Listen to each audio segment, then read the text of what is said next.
Cuando mi hijo Diego se paró frente a todos sus compañeros de trabajo en aquella fiesta corporativa y dijo, con una sonrisa burlona: «Estos son los viejos imbéciles con los que tengo que lidiar», sentí que el suelo se abría bajo mis pies. Mi esposo Roberto apretó mi mano con fuerza, ambos intentando mantener la compostura mientras las risas nerviosas llenaban el salón. Pero lo que mi hijo no sabía, lo que nunca imaginó en su codicia y arrogancia, era que esos viejos imbéciles teníamos en nuestras manos el poder de cambiar su vida para siempre. Y esa noche, mientras él celebraba humillándonos públicamente, yo tomé la decisión más importante de mi vida. Mi hijo estaba a punto de aprender una lección que jamás olvidaría, y créanme, la forma en que todo se desarrolló fue algo que ni en mis sueños más salvajes hubiera imaginado. Sigue mi historia hasta el final y comenta la ciudad desde donde me estás viendo para saber qué tan lejos ha llegado mi relato. Esa humillación pública no fue un incidente aislado. Fue la gota que derramó el vaso después de años de soportar el desprecio de nuestro único hijo. Pero para que entiendan realmente cómo llegamos a ese momento, necesito llevarlas atrás en el tiempo, a cuando todo era diferente, cuando mis esperanzas como madre aún estaban intactas. Mi nombre es Guadalupe, aunque todos me dicen Lupita. Tengo 68 años, y durante más de 4 décadas, mi vida entera giró alrededor de una sola persona, Diego. Cuando nació, hace 42 años en aquel pequeño hospital de la Ciudad de México, juré que le daría todo lo que yo nunca tuve. Mi esposo Roberto y yo veníamos de familias humildes. Él trabajaba como contador en una empresa mediana, y yo daba clases de costura desde nuestra casa. No teníamos mucho, pero teníamos amor y, sobre todo, teníamos ambición para nuestro hijo. Desde pequeño, Diego tuvo todo lo que pidió. Cuando sus compañeros de primaria iban a la escuela en transporte público, nosotros nos sacrificábamos para pagarle un transporte privado. Cuando quiso estudiar en aquella universidad privada cara, vendimos el terreno que los padres de Roberto nos habían heredado en Cuernavaca. Era nuestra única propiedad, además de nuestra modesta casa, pero no dudamos ni un segundo. La educación de nuestro hijo era lo más importante. Roberto trabajaba día y noche, aceptando trabajos extra los fines de semana. Yo dejé de dar clases de costura para dedicarme completamente a Diego, ayudándolo con sus tareas, llevándolo a sus actividades extracurriculares, asegurándome de que tuviera las mejores oportunidades. Recuerdo perfectamente esas noches en las que Roberto llegaba exhausto a las 10 u 11 de la noche, y aún así se sentaba a revisar los gastos, calculando cómo podríamos pagar la siguiente colegiatura. Nunca le dijimos a Diego cuánto nos costaba todo. Nunca quisimos que se sintiera culpable o que cargara con el peso de nuestros sacrificios. Queríamos que se concentrara en sus estudios, en construir un futuro brillante, y en cierta forma lo logramos. Diego se graduó con honores, consiguió un buen trabajo en una empresa multinacional, ascendió rápidamente. Desde afuera, éramos la familia perfecta, el ejemplo del hijo exitoso que recompensa los sacrificios de sus padres. Pero la realidad era muy diferente. Los primeros signos de que algo andaba mal comenzaron sutilmente, tan sutilmente que al principio los justifiqué como parte natural de su crecimiento, de su independencia. Cuando consiguió su primer trabajo importante, empezó a llegar menos a la casa. «Es que tengo mucho trabajo, mamá», decía. Yo entendía, o al menos eso me decía a mí misma. Luego, comenzó a cancelar las comidas dominicales que habíamos tenido como tradición familiar durante toda su vida. «Tengo una junta. Me invitaron a un evento importante. Estoy muy cansado». Siempre había una excusa. Cuando conoció a Valeria, su ahora esposa, las cosas empeoraron. Valeria venía de una familia adinerada de Polanco, de esas que tienen casa de fin de semana en Valle de Bravo y que vacacionan en Europa cada año. Desde el primer día que la conocimos, sentí su mirada evaluándonos, juzgando nuestra casa modesta en la colonia Narvarte, nuestros muebles viejos pero bien cuidados, nuestra forma de hablar. nunca dijo nada directamente, pero una mujer sabe cuando otra mujer la desprecia. Diego cambió aún más después de casarse con ella. Comenzó a avergonzarse de nosotros. Lo sentía en cada interacción, en cada visita, que se volvía más corta y más forzada. Un día, Roberto sugirió que fuéramos a visitarlos a su nuevo departamento en Santa Fe, y Diego casi se atraganta con su café. «Mejor los veo yo allá», dijo rápidamente. «Es que Valeria está muy ocupada redecorando». El mensaje era claro. No éramos lo suficientemente buenos para su nuevo mundo. Pero a pesar de todo, seguimos intentando. Seguimos siendo los padres amorosos, comprensivos, que no querían ser una carga para su hijo exitoso. Cuando nació nuestro nieto, Mateo, pensé que las cosas mejorarían, que un bebé nos uniría nuevamente como familia. ¡Qué ilusa fui! El cambio más drástico en nuestro hijo sucedió gradualmente, como el agua que hierve sin que la rana se dé cuenta hasta que es demasiado tarde. Diego comenzó a tratarnos como si fuéramos sus empleados en lugar de sus padres. Nos hablaba con ese tono condescendiente que había aprendido en sus reuniones corporativas, como si fuéramos incapaces de entender el complejo mundo en el que ahora se movía. Recuerdo perfectamente el día en que cumplí 65 años. Había planeado una pequeña reunión familiar, nada extravagante. Solo quería tener a mi hijo y mi nieto cerca. Diego llegó 1 hora tarde, mirando su teléfono constantemente. Valeria ni siquiera se dignó a venir. Mandó un mensaje diciendo que Mateo tenía un resfriado, aunque 2 días después vi en sus redes sociales fotos del niño en una fiesta infantil de los hijos de sus amigas. Cuando le reclamé suavemente a Diego sobre la ausencia de su familia, me miró como si yo fuera una anciana molesta y demandante. «No seas dramática, mamá. Valeria tenía razón en no venir. No queríamos contagiarte». La mentira era tan evidente que dolía más que la verdad. Las invitaciones a las reuniones familiares importantes dejaron de llegar. Nos enteramos del bautizo de Mateo 1 semana después de que sucedió, cuando la mamá de Valeria publicó fotos en Facebook. Cuando Roberto llamó a Diego para preguntarle por qué no nos habían invitado, nuestro hijo soltó una excusa tan absurda que era insultante. Fue algo muy íntimo, solo familia cercana. Nosotros, que habíamos sacrificado todo por él, ya no éramos familia cercana. Pero Diego no solo nos excluía, activamente nos escondía. Un día, fuimos a visitarlo sin avisar, algo que sé que no debimos hacer, pero extrañaba tanto a mi nieto que no pude evitarlo. Cuando llegamos a su edificio, el guardia de seguridad nos detuvo. Diego le había dado instrucciones específicas de que debíamos anunciarnos antes de subir. Incluso teníamos prohibido ir directamente a su departamento. La vergüenza que sentía al ser tratada como una visitante no deseada en la vida de mi propio hijo fue indescriptible. Las cosas empeoraron cuando Diego comenzó a pedirnos dinero prestado. Sí, escucharon bien. El hijo al que le pagamos su educación cara, que tenía un puesto directivo en una empresa internacional, que vivía en Santa Fe y manejaba un auto del año, nos pedía dinero a nosotros, una pareja de jubilados viviendo con nuestra modesta pensión. La primera vez que lo hizo, dijo que era para una oportunidad de inversión que no podía dejar pasar. Roberto, siempre tan confiado en nuestro hijo, le dio los ahorros que tenía guardados para arreglar el techo de nuestra casa, que tenía goteras cada temporada de lluvias. Diego prometió devolverlo en 3 meses. Han pasado 2 años y nunca volvimos a ver ese dinero. La segunda vez fue aún peor. Necesitaba dinero para el enganche de un proyecto inmobiliario. Yo ya desconfiaba, pero Roberto insistió en ayudarlo. Empeñamos las joyas que me había regalado mi madre, las únicas cosas de valor que tenía. Diego tomó el dinero con una naturalidad que me heló la sangre, como si fuera su derecho, como si nosotros le debiéramos algo.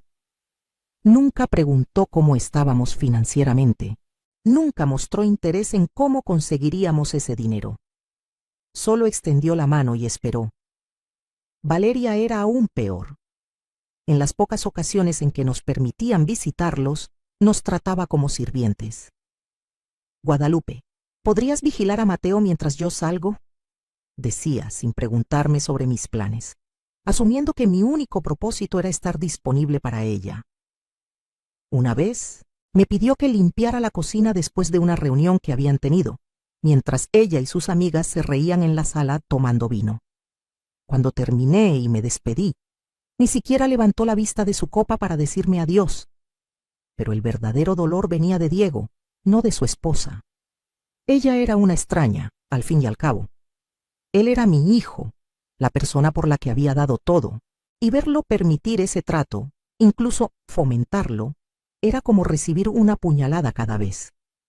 Hubo un momento en particular que nunca olvidaré. Estábamos en su casa para el cumpleaños de Mateo, una de las escasas ocasiones en que nos invitaban. Los padres de Valeria estaban ahí, sentados en los mejores lugares de la sala, siendo atendidos como reyes. Nosotros estábamos en sillas plegables en un rincón, como invitados de segunda clase en la celebración de nuestro propio nieto. Escuché cuando Diego le presentaba a un socio de su trabajo a los padres de Valeria. Ellos son don Fernando y doña Patricia, prácticamente mis segundos padres. Me han enseñado tanto sobre negocios y éxito. Luego, cuando el mismo hombre nos vio a nosotros y preguntó quiénes éramos, Diego dudó, vaciló, como si le costara admitir nuestra existencia. Finalmente dijo: «Ah, ellos son familia lejana que vino a la fiesta».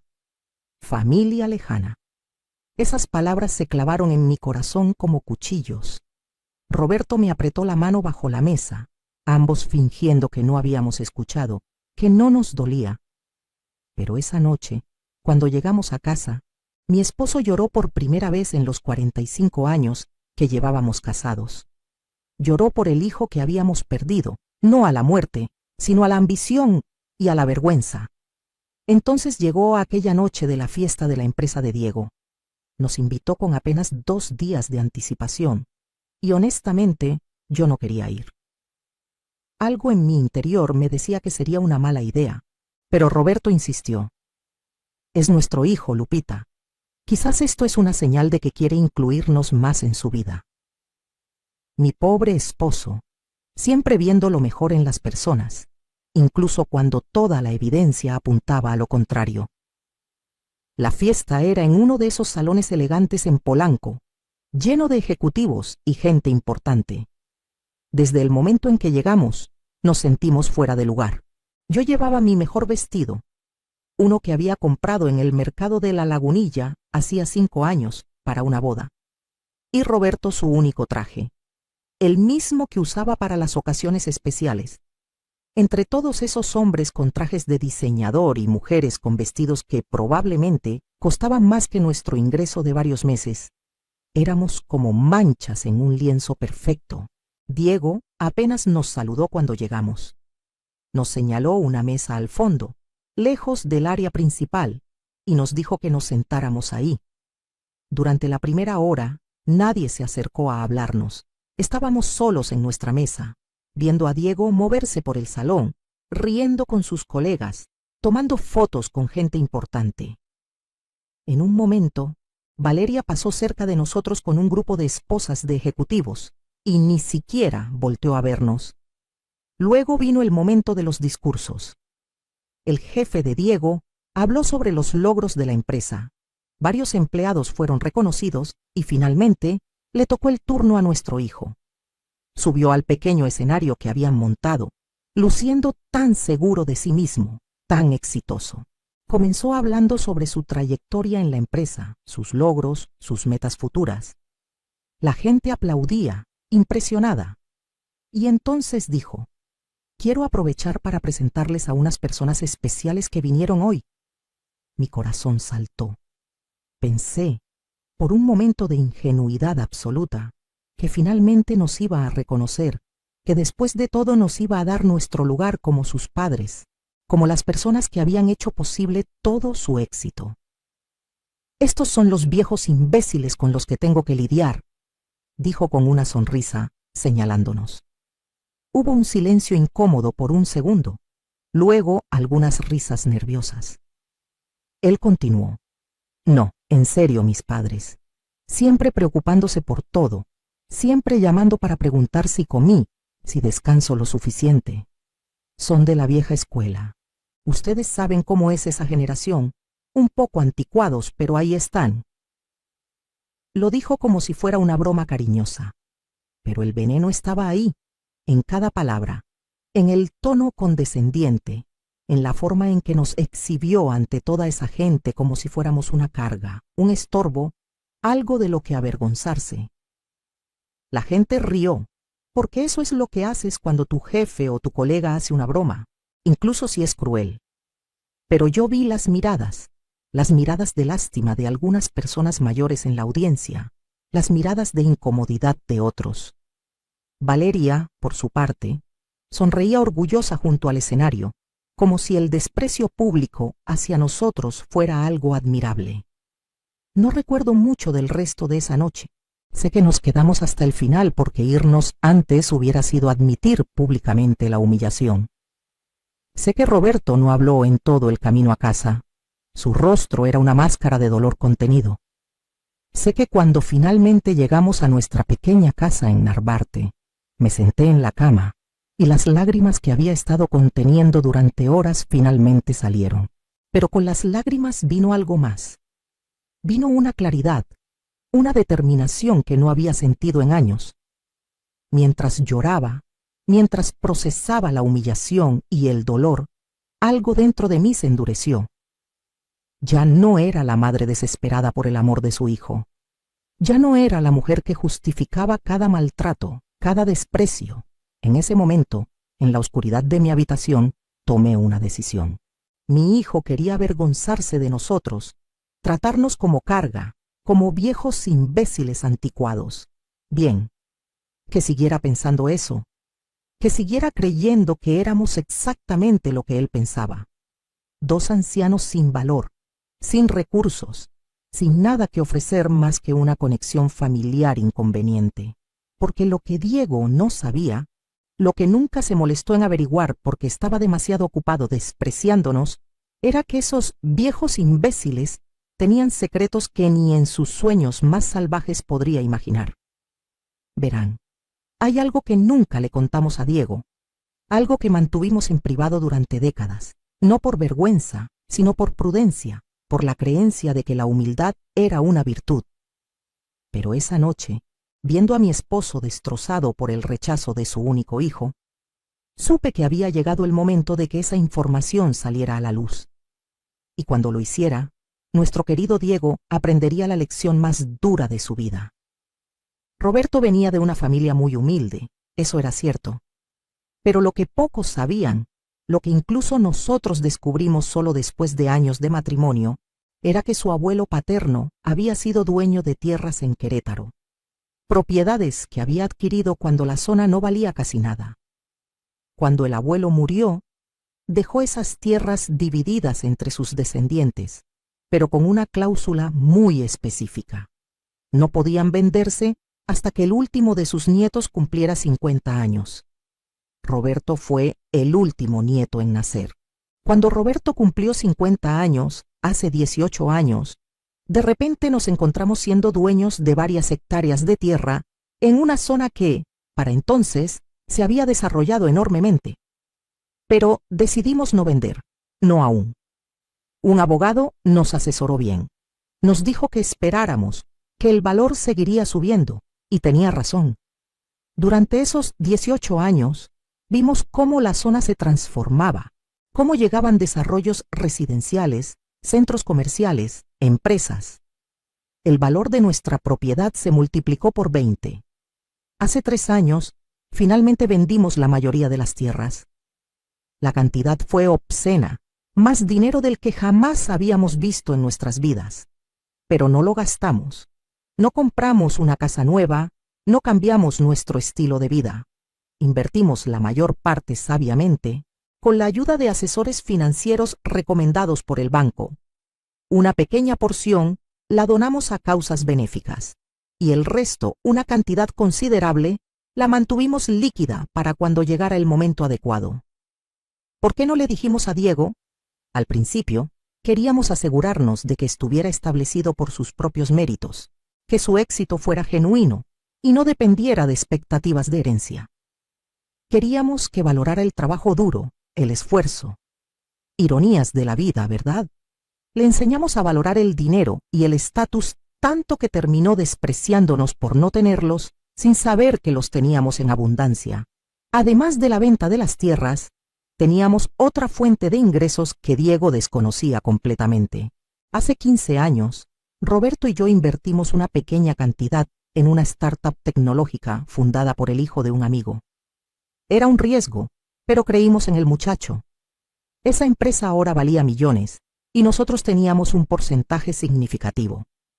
Los dividendos anuales que recibíamos eran más de lo que Diego ganaba en su puesto directivo. Pero seguíamos viviendo en nuestra casa modesta, usando la misma ropa, manteniendo el mismo estilo de vida sencillo. También teníamos propiedades que Diego nunca supo que existían. Además de nuestra casa, éramos dueños de 3 departamentos en la Roma y 2 locales comerciales en el centro histórico, todos generando rentas mensuales considerables. Las escrituras estaban a nombre de una pequeña empresa que habíamos formado años atrás para proteger nuestros activos, algo que el hijo de un primo abogado nos había ayudado a configurar. En total, nuestro patrimonio neto era de más de 50 millones de pesos. ¡50 millones! Y ahí estaba nuestro hijo, pidiéndonos prestados unos miles, tratándonos como indigentes, avergonzándose de nosotros frente a sus colegas, presentándonos como viejos imbéciles anticuados. La noche de la humillación en la fiesta, después de llorar, después de que la rabia inicial pasara, me senté con Roberto en la mesa de la cocina. Él también había llegado a la misma conclusión que yo. Ya basta, dijo simplemente. Ya es suficiente, Lupita. Sacamos todos nuestros documentos financieros, nuestros estados de cuenta, las escrituras de las propiedades, los certificados de inversión. Los pusimos todos sobre la mesa y los miramos por un largo rato. Este era nuestro poder, el poder que habíamos mantenido oculto, el poder que nuestro hijo había asumido que nunca tendríamos. Necesitamos un plan, dijo Roberto, y durante las siguientes semanas elaboramos uno. No sería una venganza impulsiva, no. Sería calculada, precisa y sobre todo educativa. Nuestro hijo necesitaba aprender varias lecciones: humildad, respeto, gratitud y las consecuencias de sus acciones, y nosotros seríamos los maestros de esa lección. Lo primero que hicimos fue contactar a un abogado especializado en derecho familiar y patrimonial. Le explicamos la situación completa y le preguntamos sobre nuestros derechos y opciones. Nos confirmó lo que ya sospechábamos. No teníamos ninguna obligación legal de dejarle herencia a Diego. Podíamos disponer de nuestro patrimonio como mejor nos pareciera. También nos ayudó a redactar un testamento nuevo, muy específico sobre la distribución de nuestros bienes. Luego, contraté a un investigador privado. Sí, leyeron bien. Quería saber exactamente en qué estaba gastando Diego el dinero que nos había pedido prestado. Los resultados fueron reveladores y confirmaron mis peores sospechas. El proyecto de inversión era en realidad un viaje de lujo a Europa para él y Valeria. El enganche del proyecto inmobiliario se había convertido en un auto deportivo que mantenía estacionado en casa de un amigo para que Valeria no se enterara. Nuestro hijo no solo era desagradecido, también era un mentiroso y un tramposo. Roberto y yo comenzamos a actuar como si estuviéramos en una situación financiera aún peor de lo que Diego creía. Cuando nos llamaba que era raro, le mencionábamos casualmente sobre problemas con la pensión o gastos médicos inesperados. Queríamos que se sintiera completamente seguro en su desprecio, convencido de que éramos exactamente lo que él pensaba: viejos, pobres y patéticos. Mientras tanto, hicimos algunas adquisiciones estratégicas. Supimos por el investigador que Diego estaba tratando de conseguir financiamiento para un proyecto personal, algo que quería hacer independiente de su trabajo. Quería comprar una franquicia de cafeterías gourmet, algo que consideraba su gran oportunidad de ser su propio jefe.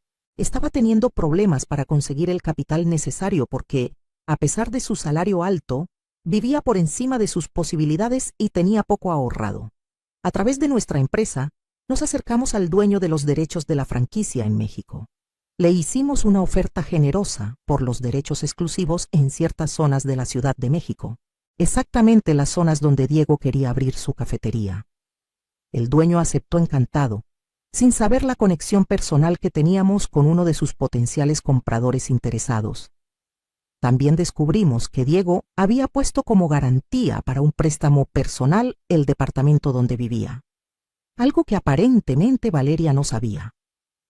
Estaba jugando con fuego financiero, viviendo muy por encima de sus medios para mantener la imagen de éxito que tanto valoraba. A través de contactos en el banco nos enteramos que estaba atrasado en algunos pagos.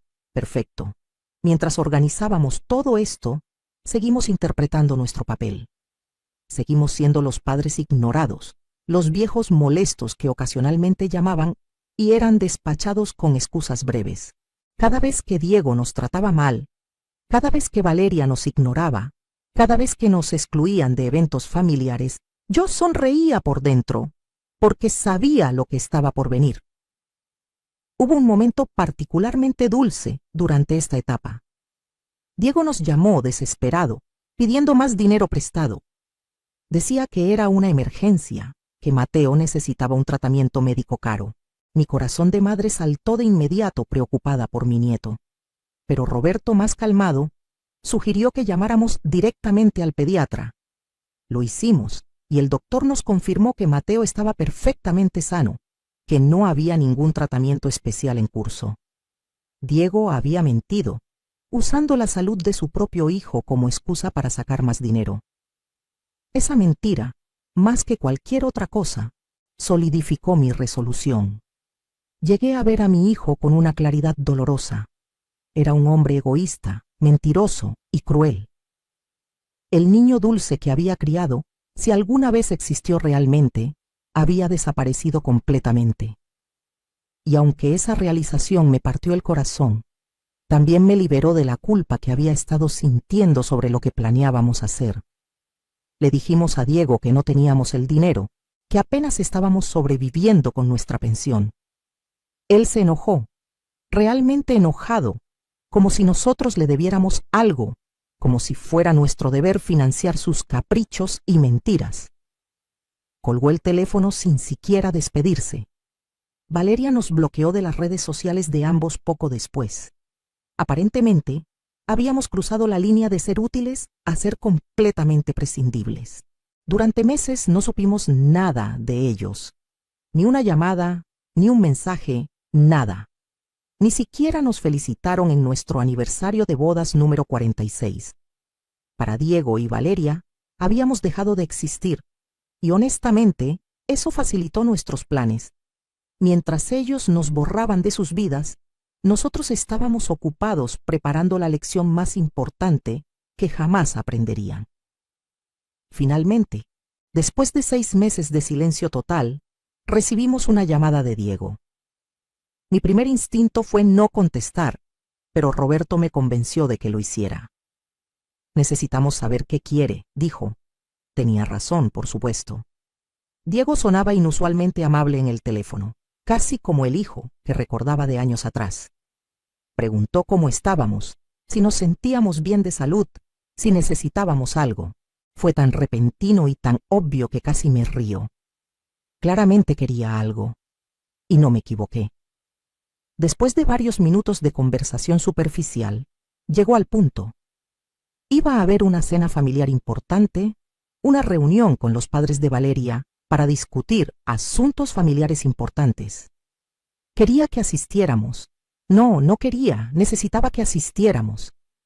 Podía escuchar la urgencia en su voz, la necesidad. Algo estaba pasando, y por alguna razón nuestra presencia era necesaria. Le dije que lo pensaríamos y lo llamaríamos de vuelta. Cuando colgué, Roberto y yo nos miramos. Es el momento, dije. Él asintió. Habíamos estado esperando una oportunidad como esta, un escenario donde toda la familia estaría reunida. Era perfecto. Llamé a Diego de vuelta al día siguiente y le confirmé que asistiríamos a la cena. Casi podía escuchar su suspiro de alivio a través del teléfono. Gracias, mamá, dijo, usando un término de cariño que no había usado en años. Gracias por esto. No tenía idea de qué debería estar agradeciéndome realmente.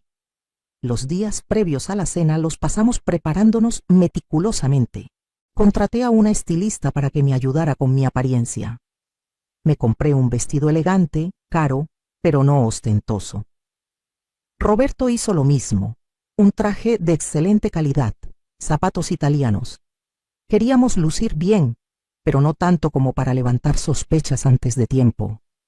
También preparamos carpetas con documentos, copias de estados de cuenta, escrituras, certificados de inversión, el informe del investigador privado sobre el uso del dinero que Diego nos había pedido prestado y el testamento nuevo que habíamos redactado.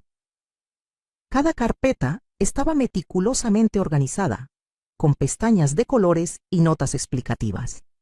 Esto no sería un berrinche emocional, sería una presentación profesional, irrefutable. La noche de la cena llegó finalmente. Era en un restaurante muy elegante en Polanco, el tipo de lugar donde los platos tienen nombres en francés y las porciones son del tamaño de un bocado. Roberto y yo llegamos exactamente a tiempo, ni temprano ni tarde. Cuando entramos al privado que habían reservado, vi las caras de sorpresa. Diego y Valeria estaban ahí, por supuesto, pero lucían diferentes. Había una tensión en ellos que no había visto antes, especialmente en Valeria. Ella, que siempre lucía tan perfectamente compuesta, se veía nerviosa. Los padres de Valeria, don Fernando y doña Patricia, estaban sentados en la cabecera de la mesa, y había otra pareja que no reconocí, gente mayor, vestida con esa elegancia discreta que solo el dinero viejo puede comprar. Mamá, papá, dijo Diego, levantándose torpemente. Gracias por venir. Se ven diferentes. Estaba notando nuestra ropa nueva, nuestra apariencia más refinada. Podía ver la confusión en sus ojos. Nos arreglamos para la ocasión, dije simplemente, permitiendo que Roberto me ayudara con la silla. Nos sentamos en los lugares que obviamente habían sido designados para nosotros, al otro extremo de la mesa, lejos de los invitados importantes. La cena comenzó con una conversación incómoda. Don Fernando intentaba llenar el silencio hablando sobre un viaje reciente a España. Doña Patricia ocasionalmente agregaba comentarios sobre la comida. Valeria apenas comía, moviendo la comida en su plato.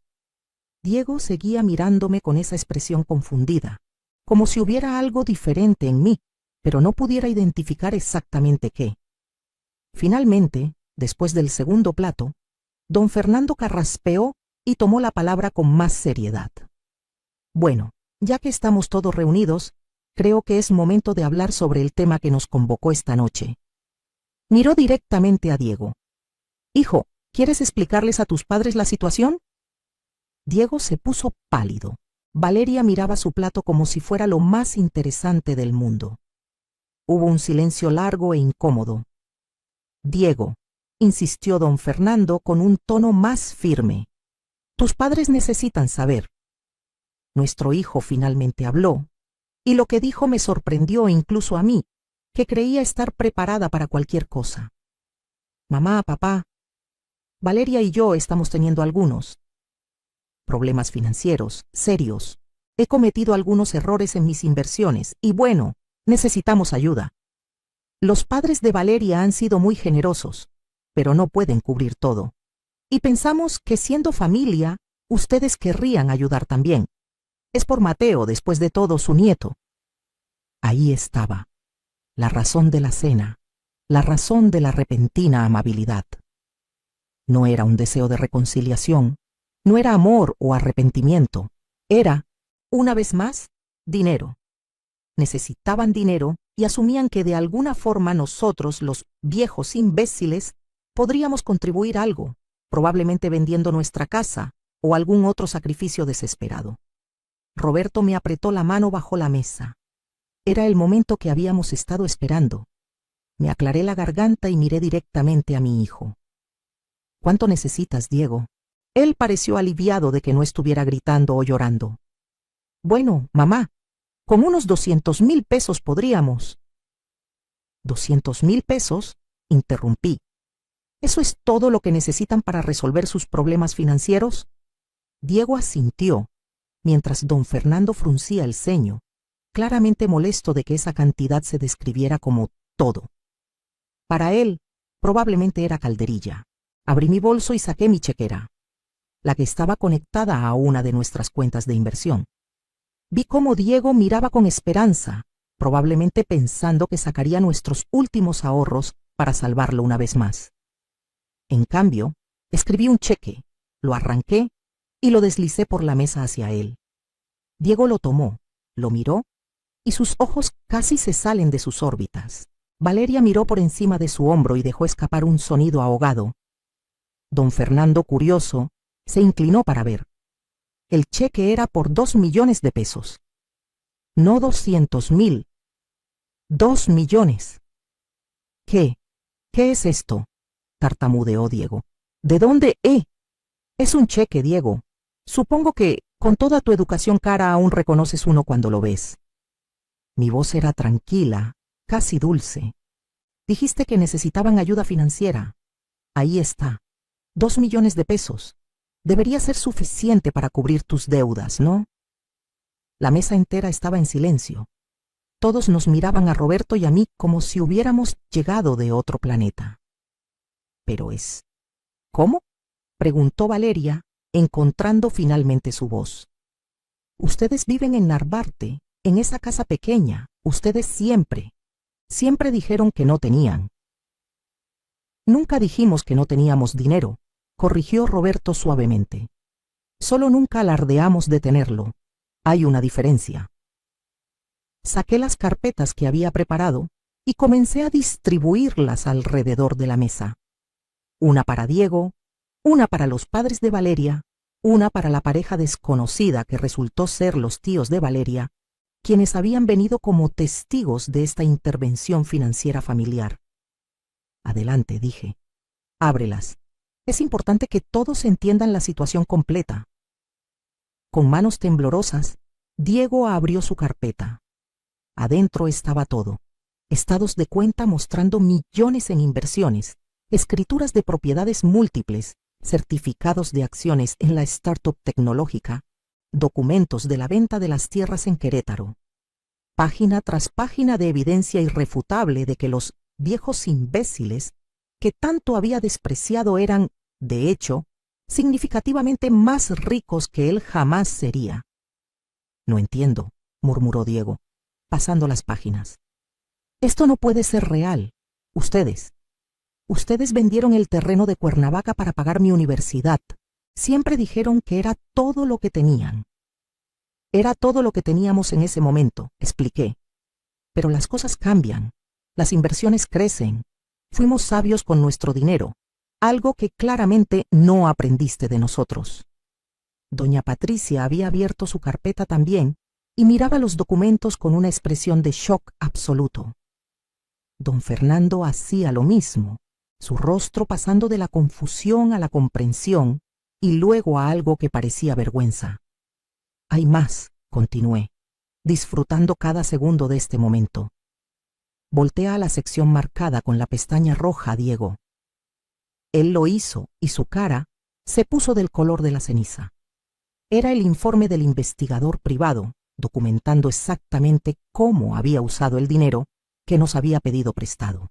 Fotos de él y Valeria en París, recibos del auto deportivo, extractos de tarjetas de crédito mostrando gastos de lujo.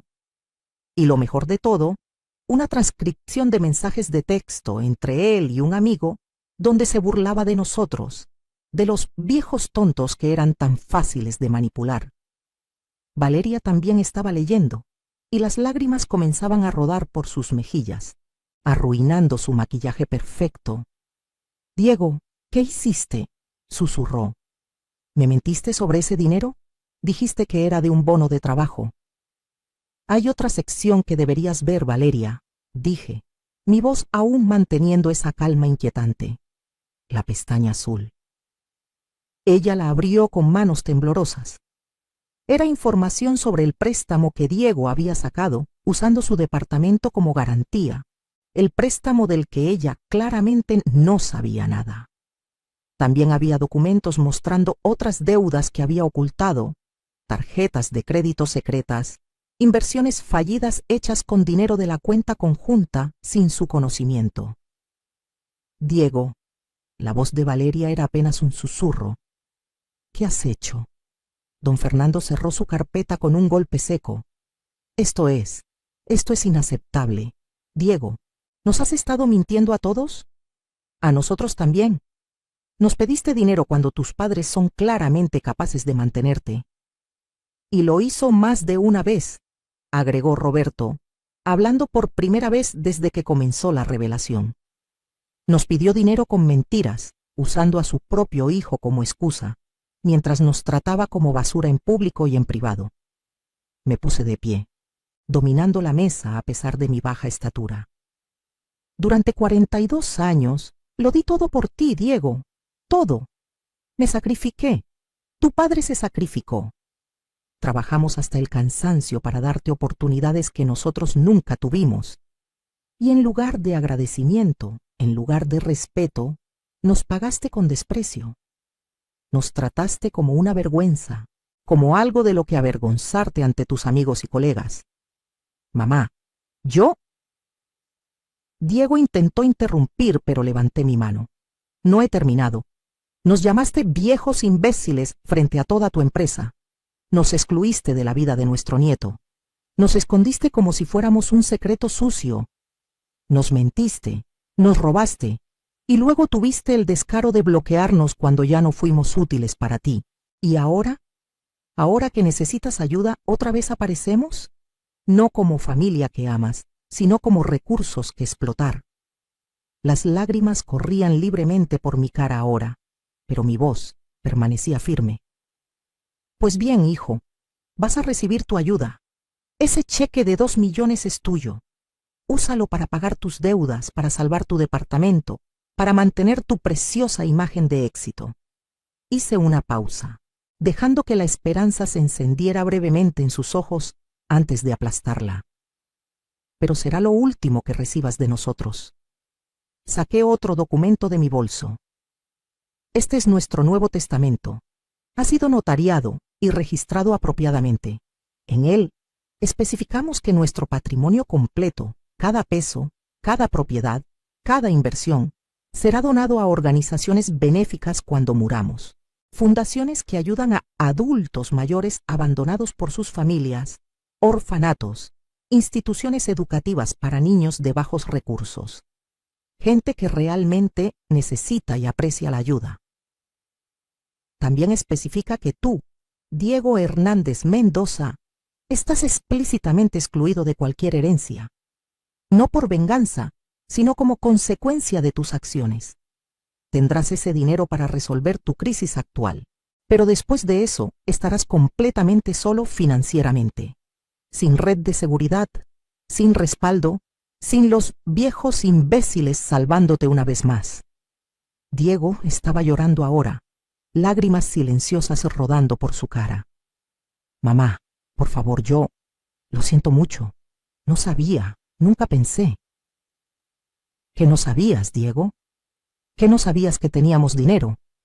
Esa es la única razón por la que lo sientes, ¿verdad?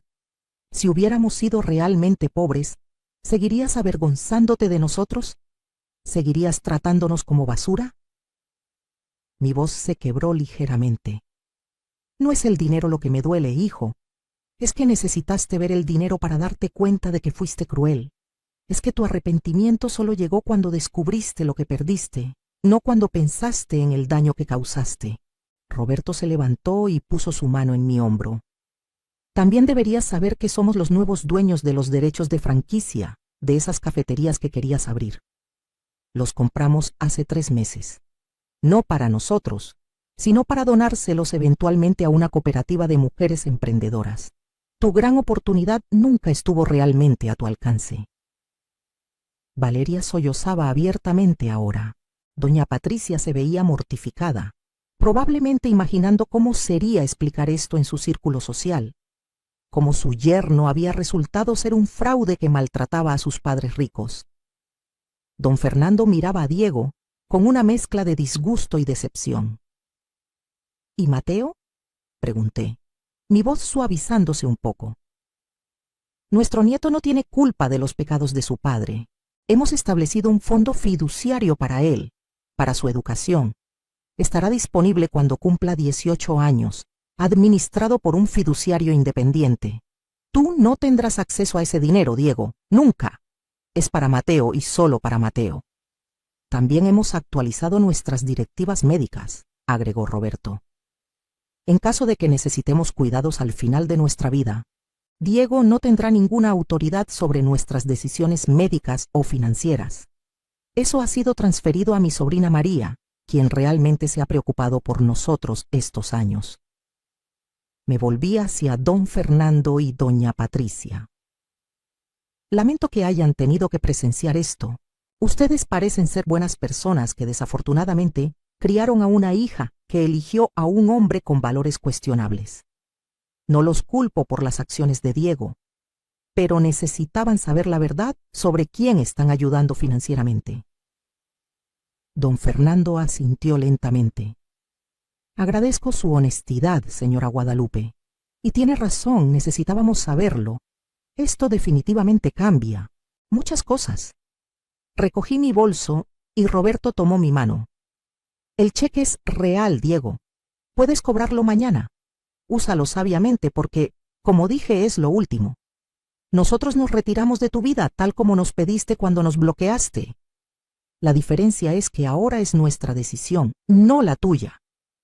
Caminamos hacia la puerta del privado, pero me detuve y me volteé una última vez.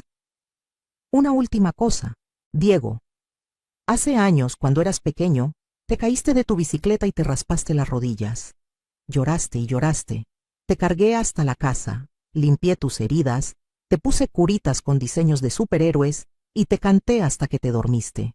¿Sabes qué me dijiste ese día? Diego me miraba con ojos rojos e hinchados, negando con la cabeza. Dijiste, mamá, eres la mejor mamá del mundo. Te amo más que a nada. Quisiera que recordaras a ese niño, Diego. El niño que amaba a su mamá antes de que el dinero, el estatus y la ambición lo corrompieran. Ese niño se hubiera sentido horrorizado de la persona en la que te convertiste.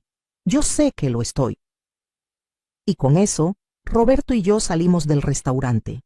Podía escuchar los sollozos de Diego detrás de nosotros. Podía sentir las miradas de todos los presentes. Pero seguí caminando, con la cabeza en alto, con dignidad. Afuera, el aire fresco de la noche nos recibió. Roberto me abrazó fuerte.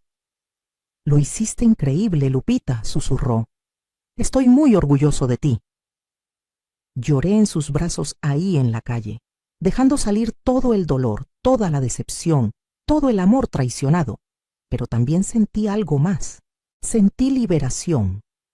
Por primera vez en años, sentí que había recuperado mi poder, mi dignidad, mi valor como persona más allá de ser solo la madre de Diego.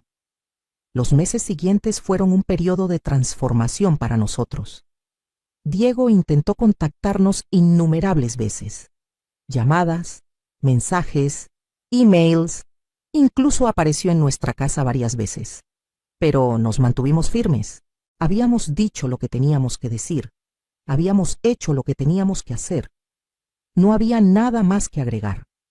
Supimos, a través de conocidos mutuos, que Diego efectivamente usó el dinero para pagar sus deudas más urgentes y salvó su departamento de la ejecución hipotecaria. También supimos que don Fernando y doña Patricia redujeron significativamente su apoyo financiero a la pareja después de descubrir la verdad. Valeria, según escuchamos, estaba considerando el divorcio, aunque no sabíamos si realmente lo llevaría a cabo. Nosotros, por nuestra parte, comenzamos a vivir verdaderamente. Compramos una hermosa casa en San Miguel de Allende, un lugar que siempre habíamos amado pero nunca nos habíamos permitido disfrutar. No era ostentosa, pero era cómoda, luminosa, llena de arte y color. Viajamos. Fuimos a Perú y caminamos por Machu Picchu. Visitamos las playas de Colombia, recorrimos la Patagonia Argentina. Todos esos viajes que habíamos pospuesto durante décadas, sacrificando nuestros sueños por el bienestar de nuestro hijo, finalmente los estábamos realizando. También comenzamos a hacer trabajo voluntario. Yo empecé a enseñar costura nuevamente, pero ahora en un centro comunitario para mujeres de bajos recursos, enseñándoles habilidades que pudieran usar para generar ingresos. Roberto ofreció asesoría financiera gratuita a pequeños empresarios que estaban comenzando. Encontramos propósito y satisfacción en ayudar a personas que realmente apreciaban y necesitaban nuestra ayuda. Conocimos gente nueva, hicimos amigos nuevos, gente que nos valoraba por quienes éramos, no por lo que podíamos darles. Gente que disfrutaba nuestra compañía, que reía con nosotros, que nos incluía en sus vidas genuinamente. El fondo fiduciario que establecimos para Mateo fue estructurado de una manera especial. Incluimos cartas, una para cada año desde ahora hasta que cumpla 18. En esas cartas le contamos la historia completa, con honestidad, pero con amor. Le explicamos por qué tomamos las decisiones que tomamos, no para alienarlo de su padre, sino para que entendiera el valor del respeto, la gratitud y la humildad. Queríamos que aprendiera de los errores de su padre, que fuera mejor que él. También incluimos en el fideicomiso condiciones específicas. Para acceder al dinero, Mateo tendría que completar servicio comunitario, demostrar responsabilidad financiera y escribir ensayos sobre lo que había aprendido. No queríamos simplemente darle dinero, queríamos asegurarnos de que fuera una persona de bien, que usara ese dinero sabiamente. Un año después de aquella cena memorable, recibimos una carta. Era de Diego, escrita a mano en un papel simple, no en el papel membretado caro que solía usar. En ella se disculpaba extensamente. No pedía dinero, no pedía perdón, solo expresaba arrepentimiento genuino. Describía cómo el último año había sido el más difícil de su vida, cómo había tenido que enfrentar las consecuencias de sus acciones, cómo había perdido amistades cuando su situación financiera real se hizo evidente. Escribió sobre cómo Valeria se había quedado con él, pero solo después de meses de terapia de pareja y de establecer cuentas financieras separadas. Escribió sobre cómo había tenido que vender su auto deportivo secreto y cómo ese momento de humillación fue también un momento de claridad. Escribió sobre cómo estaba tratando de ser un mejor padre para Mateo, enseñándole valores reales en lugar de solo buscar éxito material. La carta terminaba con una simple frase: no espero su perdón, solo quería que supieran que finalmente entendí la lección. Llegó tarde, pero llegó. Roberto y yo leímos la carta juntos, sentados en el jardín de nuestra casa en San Miguel de Allende, con el sol poniéndose sobre las montañas. Lloramos, porque a pesar de todo, seguía siendo nuestro hijo. El amor de madre no desaparece, solo se transforma. ¿Qué hacemos?, preguntó Roberto. Pensé en eso por un largo tiempo. Nada, por ahora, dije finalmente. La carta es un paso, pero las acciones hablan más fuerte que las palabras. Veremos si este cambio es real y duradero. Por ahora, seguimos viviendo nuestra vida. Ya no somos rehenes emocionales de su aprobación o su amor. Y eso fue exactamente lo que hicimos. Guardamos la carta, pero no respondimos. No porque fuéramos crueles, sino porque entendimos que algunas lecciones necesitan tiempo para ser completamente aprendidas. 2 años después de la cena, estábamos en nuestra casa cuando escuchamos el timbre. No esperábamos a nadie. Cuando abrí la puerta, encontré a Diego parado ahí, pero lucía diferente, más delgado, más humilde, sin la arrogancia que solía emanar. «Hola, mamá», dijo suavemente. No intentó abrazarme, no intentó entrar. Solo se quedó ahí, en el umbral. Sé que no tengo derecho a estar aquí. Sé que probablemente me dirás que me vaya, pero he manejado 4 horas desde la Ciudad de México porque hay algo que necesito decirte en persona. No dije nada, solo lo miré, esperando. Estoy en terapia, continuó. He estado yendo por más de un año, trabajando en todo. Mi terapeuta dice que tengo que hacer las paces con mi pasado, pero más importante, tengo que cambiar mi futuro. No puedo deshacer lo que hice, mamá. No puedo borrar las palabras que dije, el dolor que causé, pero estoy tratando de ser mejor. Hizo una pausa, sus ojos llenándose de lágrimas. No vine a pedir perdón. No vine a pedir que me restituyas en el testamento o que me des dinero. Vine porque mi hijo Mateo preguntó por ustedes ayer. Preguntó por qué nunca ve a sus otros abuelos. Y no tuve una buena respuesta, solo la verdad, que fui un hijo terrible y que ustedes merecían mejor. ¿Le dijiste eso a un niño de 7 años? Preguntó Roberto, quien había aparecido detrás de mí. Le dije la versión apropiada para su edad, respondió Diego, que papá cometió errores muy grandes y que lastimó a las personas que más lo amaban. ¿Y saben qué dijo él? Negamos con la cabeza. Dijo: pero abuelo Roberto y abuela Lupita te perdonarían si realmente lo sintieras, ¿verdad? Porque eso es lo que hace la familia. Y me di cuenta de que mi hijo de 7 años tiene más sabiduría y corazón de lo que yo tuve en décadas. Las lágrimas rodaban por las mejillas de Diego ahora. No espero que me perdonen hoy, ni mañana, ni quizás nunca. Pero vine a decirles que lo siento. Lo siento profundamente, desde el fondo de mi corazón. Y si alguna vez, en algún momento, sienten que pueden darme una oportunidad de conocerlos nuevamente, de que Mateo conozca a sus abuelos maravillosos, estaré esperando. Sin expectativas, sin demandas, solo esperando. Dio media vuelta para irse, pero lo detuve. Diego. Se volteó con esperanza y miedo en sus ojos. Gracias por venir. Gracias por la honestidad. Hice una pausa, eligiendo mis palabras cuidadosamente.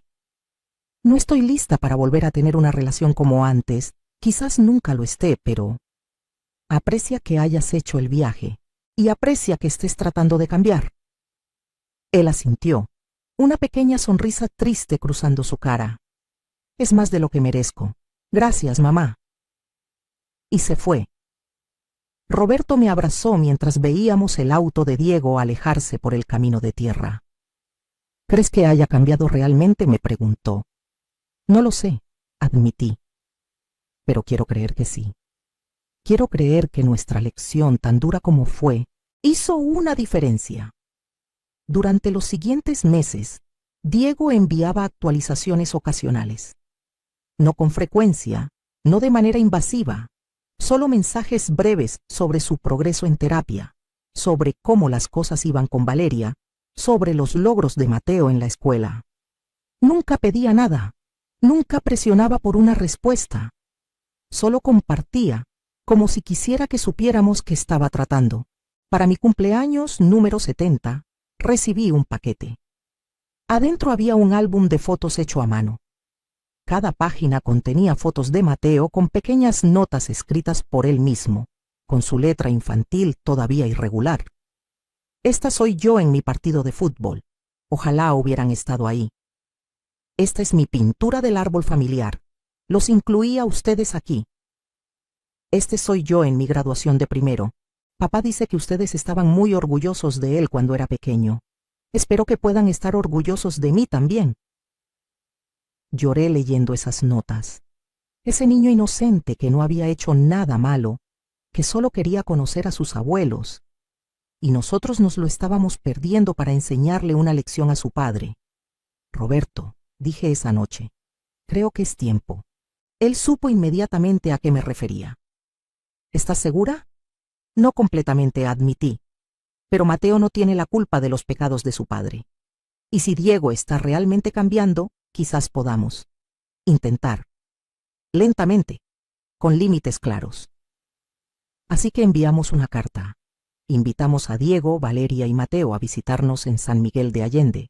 Un fin de semana, nada más. Un intento cuidadoso de reconectar, de ver si la sanación era posible. Cuando llegaron ese fin de semana, la tensión era palpable. Pero Mateo, bendito niño, rompió el hielo inmediatamente. Corrió hacia nosotros, nos abrazó como si nos conociera de toda la vida, aunque solo nos había visto un puñado de veces cuando era bebé. Abuelos, finalmente los conozco de verdad. Su entusiasmo era contagioso, su alegría pura. Ese fin de semana fue difícil en algunos momentos. Hubo conversaciones incómodas, silencios pesados, memorias dolorosas que salieron a la superficie. Pero también hubo risas, especialmente gracias a Mateo. Hubo momentos de conexión genuina. Hubo, por primera vez en años, un atisbo de lo que la familia podría ser. Diego y Valeria fueron respetuosos, humildes. No asumieron nada, no exigieron nada. Valeria incluso se disculpó directamente conmigo, admitiendo que había sido cómplice del maltrato por su silencio y su propio esnobismo. No fue un final de cuento de hadas. No abrazamos a Diego y le dijimos que todo estaba perdonado, pero fue un comienzo tentativo, cuidadoso, de algo que podría, con tiempo y esfuerzo continuo, convertirse en una relación sanada. El testamento se mantuvo sin cambios. Las propiedades aún serían donadas a caridad. El mensaje era claro. La reconciliación no venía con recompensas financieras. Si Diego quería reconstruir nuestra relación, tenía que ser por las razones correctas, por amor y familia, no por herencia. Y curiosamente, él nunca lo mencionó. Nunca preguntó sobre el testamento, nunca insinuó que esperaba ser reincluido.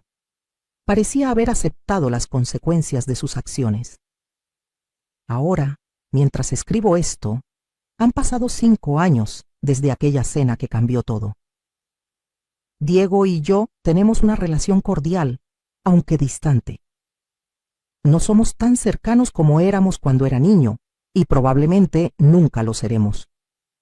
Demasiado ha pasado, demasiadas heridas que, aunque sanan, dejan cicatrices. Pero vemos a Mateo regularmente. Ese niño maravilloso se ha convertido en la luz de nuestras vidas.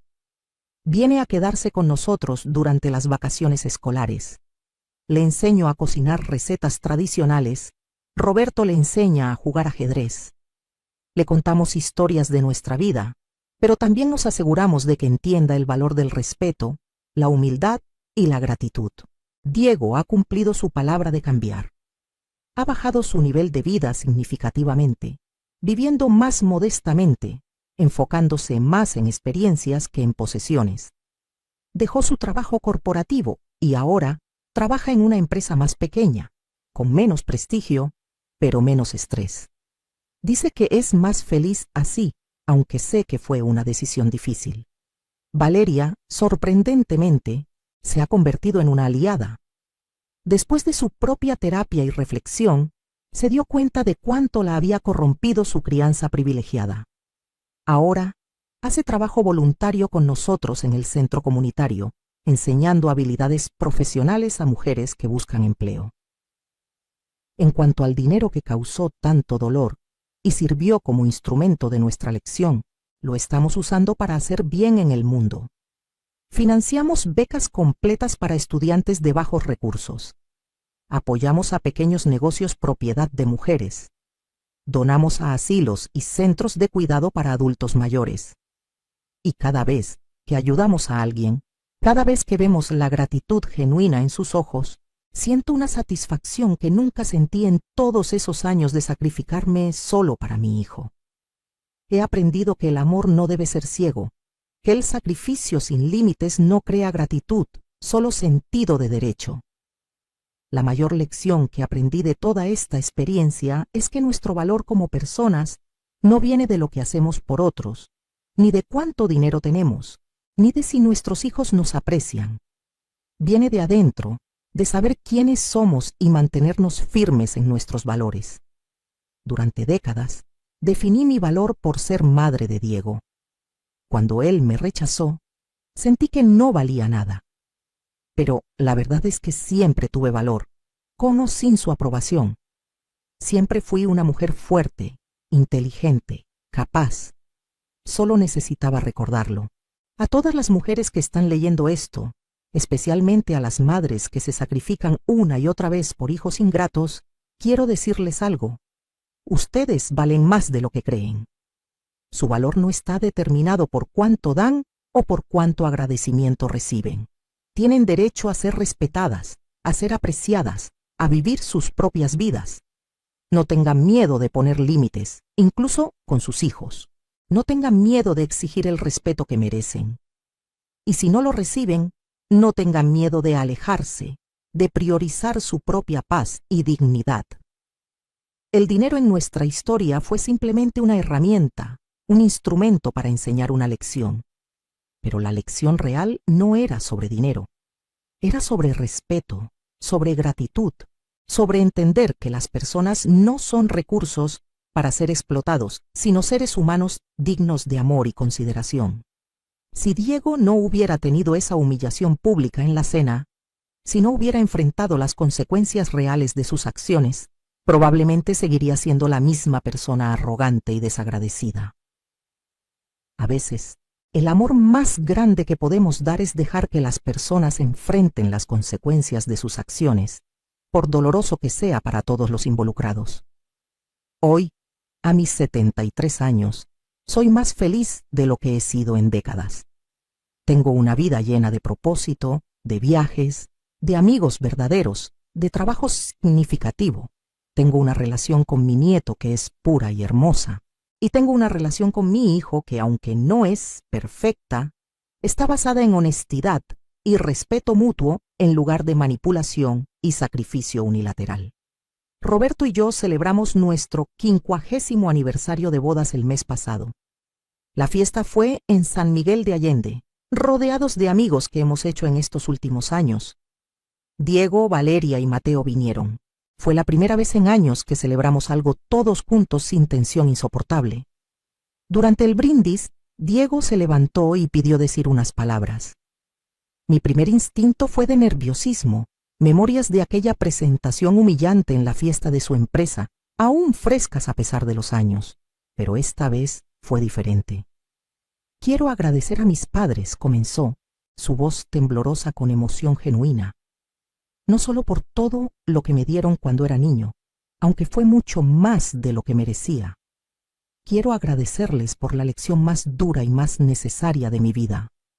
Me enseñaron que el respeto no es opcional, que la familia no es un recurso para explotar, y que las consecuencias de nuestras acciones son reales. Hubo lágrimas en sus ojos. Fui un hijo terrible. No hay forma de endulzar eso. Los traté de manera imperdonable, y cuando finalmente me mostraron quiénes eran realmente, cuando me dieron esa lección en el restaurante hace 5 años, me destrozó. Pero también me salvó. Me salvó de continuar por un camino que me hubiera llevado a perderlo todo realmente importante. Miró directamente a Roberto y a mí. No merezco su amor, no merezco su tiempo y ciertamente no merezco su perdón. Pero estoy infinitamente agradecido de que me hayan dado la oportunidad de intentar ser mejor. Gracias por amarme lo suficiente como para no permitir que continuara siendo un monstruo. Gracias por ser los padres más fuertes y valientes que alguien podría pedir. No había un ojo seco en la sala, y mientras miraba a mi hijo, vi al niño que había criado, pero también vi al hombre en el que se estaba convirtiendo. Un hombre mejor, más humilde, más consciente. ¿Valió la pena todo el dolor? A veces todavía me pregunto eso. Hay noches en las que lloro por los años perdidos, por la relación que podríamos haber tenido si las cosas hubieran sido diferentes. Pero luego recuerdo cómo me sentía antes, siendo tratada como basura, siendo explotada y despreciada. Y sé que tomé la decisión correcta. No elegí la venganza por satisfacción mezquina. Elegí la dignidad. Elegí el respeto propio. Elegí enseñar una lección que, aunque dolorosa, era necesaria. Y en el proceso, me salvé a mí misma de una vida de humillación continua. Para aquellos que enfrentan situaciones similares, que tienen hijos o familiares que los maltratan, que se aprovechan de su bondad, tengo este consejo. El amor verdadero a veces requiere dureza. El amor verdadero pone límites. El amor verdadero no permite el abuso, no importa de quién venga. No es fácil. Habrá momentos de duda, momentos en los que quieran ceder, momentos en los que el dolor parezca insoportable, pero manténganse firmes. Porque al final, enseñar a las personas a tratarnos con respeto no es crueldad, es amor. Es amor por ellos, enseñándoles a ser mejores. Y es amor por nosotros mismos, recordándonos que merecemos ser tratados con dignidad. Mi historia tuvo un final relativamente feliz, con reconciliación y crecimiento, pero reconozco que no todas las historias terminan así. Algunos hijos nunca aprenden, algunas relaciones están rotas irreparablemente. Y eso está bien también. No es su fracaso como padres. Ustedes pueden hacer todo bien y aún así tener hijos que elijan el camino equivocado. Lo importante es que vivan sus vidas con dignidad, que se rodeen de personas que los valoren, que encuentren propósito y alegría independientemente de si reciben el amor y respeto que merecen de aquellos que deberían dárselo naturalmente. Hoy sentada en el jardín de mi casa, en San Miguel de Allende, con Roberto leyendo el periódico a mi lado y el sol calentando mi cara, siento paz. No es una paz perfecta, todavía hay cicatrices, todavía hay dolor ocasional, pero es mi paz, ganada a través de decisiones difíciles y límites necesarios. Los viejos imbéciles que nuestro hijo tanto despreciaba resultaron ser más sabios, más fuertes y más valiosos de lo que él jamás imaginó. Y esa lección, tan dolorosa como fue para todos, terminó siendo el mejor regalo que pudimos darle. Porque finalmente lo empujó a crecer, a cambiar, a convertirse en el hombre que siempre esperamos que fuera. ¿Qué harías tú en mi lugar? Si tus hijos te trataran como nos trataron a nosotros, ¿tendrías la fuerza para poner límites, para enseñar lecciones difíciles incluso cuando tu corazón de madre quiere perdonar todo?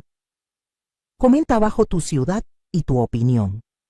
Me encantaría saber cómo reaccionarías en una situación similar, porque creo que muchas de nosotras enfrentamos versiones de esta historia en nuestras propias vidas. Y recuerden, queridas amigas, nunca es demasiado tarde para reclamar su dignidad, para vivir la vida que merecen, para ser valoradas como las mujeres increíbles que son. No permitan que nadie, ni siquiera sus propios hijos, les haga sentir menos de lo que valen. Ustedes son valiosas, son fuertes y merecen respeto, siempre.